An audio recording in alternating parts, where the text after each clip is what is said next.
The S.T.R.O.N.G podcast begins now.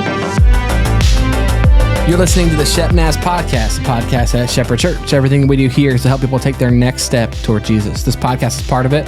We want to help you engage daily in your spiritual development. Hey, today we're going to continue kind of our mini-series where we're looking at the measures at which we have kind of set aside of this is what we think a disciple of Jesus looks like, and it's kind of how we measure ourselves on if we're doing a good job at making disciples here at Shepherd Church.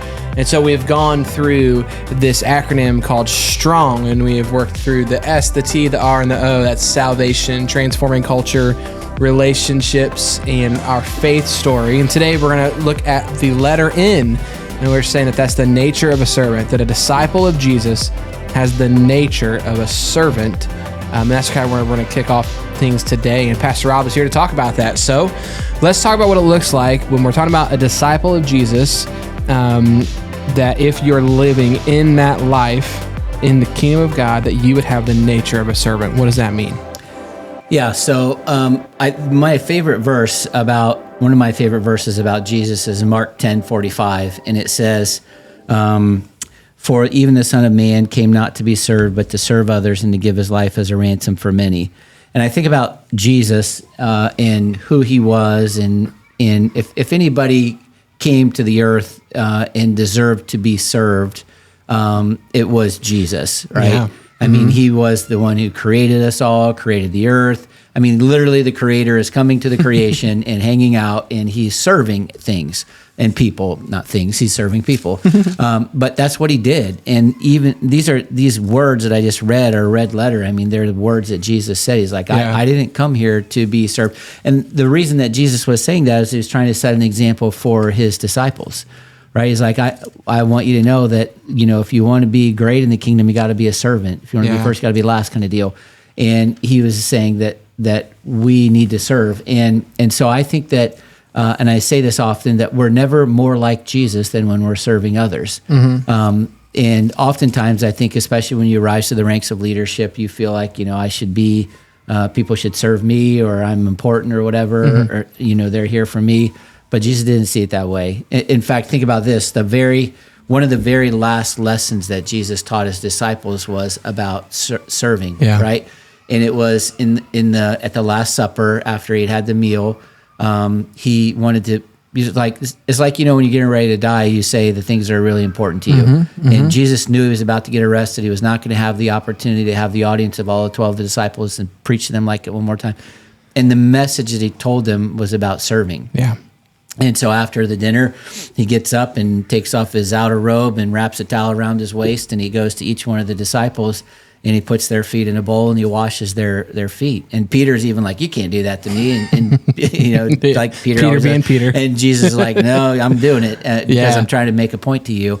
And Jesus says, "As I've done this to you, I want you to do this to others." And some of the things that we talk about when we talk about that story is that this job of washing feet, when there was a servant in the house or multiple servants, the job of washing feet was the job of the lowest mm-hmm. ranking servant. Yep. And you think about it, I mean, it's not a thing we do in our culture today, because we all wear shoes and socks and all that other kind of mm-hmm. stuff. But they wore sandals pretty much, and they walked on dirt roads. They didn't have blacktop and all that kind of stuff. So their feet were out in the elements and walking through mud, walking where animals have walked, walking mm-hmm. through the dirt and all this other kind of stuff. Mm-hmm. And so when you go into the house, you wanted to be clean, and so they would wash their feet. And again, the lowest ranking servant had that job. And Jesus says, I'm doing this for you, mm-hmm. and I want you to remember this. I mean, I can only imagine how that was burned into their memory when Jesus was gone and they had the opportunity to serve other people. Mm-hmm. It was huge. And so again, we're never more like Jesus than when we're serving. Mm-hmm. And for us as a church, there's multiple places to serve. And I would say we want people to serve inside the church, outside the church, and around the world. And so when we say inside the church, we're like, well, in order for us to run church, for us to have church services and mm-hmm. run programs, we need people to lead those, right? People to serve. So on a Sunday morning, there's maybe 50 people who are serving to make all mm-hmm. this happen, from the children's ministry and greeters and coffee and worship and tech and online stuff and band and vocals and Sunday school teachers and class teachers and people cleaning the building, safety teams. There's all those things. And we need people to do that so that we can have a safe environment for us to have our services.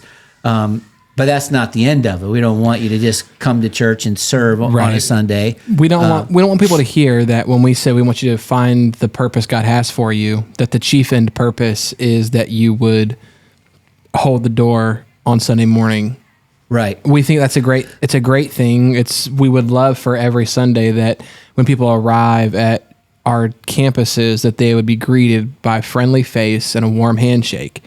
But it is not the chief end purpose that you've been put on this earth for. Yeah, and it's important, and absolutely, and God calls people to do it.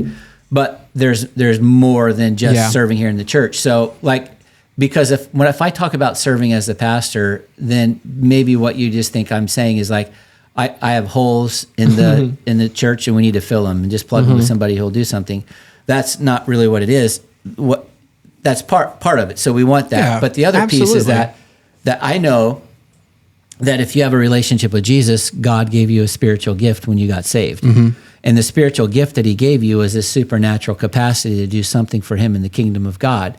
And it very well could be to serve in the church, but it's also to serve outside the church. Yeah. Because when Jesus served, he served the disciples, he served those who were a part of the church, but he didn't just serve those people. He served everyone. He served everybody, whether they were part of the kingdom or not. He served Jews and he served Gentiles. Hi, Graham. Hi. How are you? Good. We had a visitor who showed up today. It's Graham. Good to see you, buddy. He said good to see you too. All during the season of Lent, we are reading through the Gospels as we draw closer to Easter. We invite you to join us. Download the ShepNaz mobile app from your app store or go to shepnaz.org/Lent. There you will find links to scripture for each day with a few breaks along the way in case you need to catch up. So we're talking about that we don't just want you to serve somewhere in the church, we want you to serve outside the church. Yeah. And your spiritual gift can dictate what you do in the church, but also outside the church. One of these days, we're going to get there to this place that for me, discipleship is not just helping people to learn some of the basics of their faith. Yeah. It is learning what God has put you here to do, and a lot of that has to do with where you serve. I remember I was a part of a church planting for Dynamic Church Planting International, where we talked about this stuff, and they had talked about the discipleship plans that churches had, and they had everybody come up, and we were working on this big group project, and it was like, if you were to disciple someone from nothing to full disciple, what's the process, and then what had come out of that was basically everybody in the room, the chief end goal of our disciple making process was church board members. Yeah. Well, that's not inspiring to anybody. Because that was the highest level of leadership that we could possibly give somebody. Yeah. And what we realized was our disciple making things were so inward focused that it's only benefiting the church and not the world, like God had called us to. Yeah. Yeah. And I think if somebody's serving the Lord, you could serve the Lord in the public schools, in the community, on city councils and other organizations, t-ball and soccer clubs and basketball and baseball, anywhere. And here's the other thing is that God has given everybody a passion that goes with their spiritual gift. And so that passion kind of tells you where you would want to serve.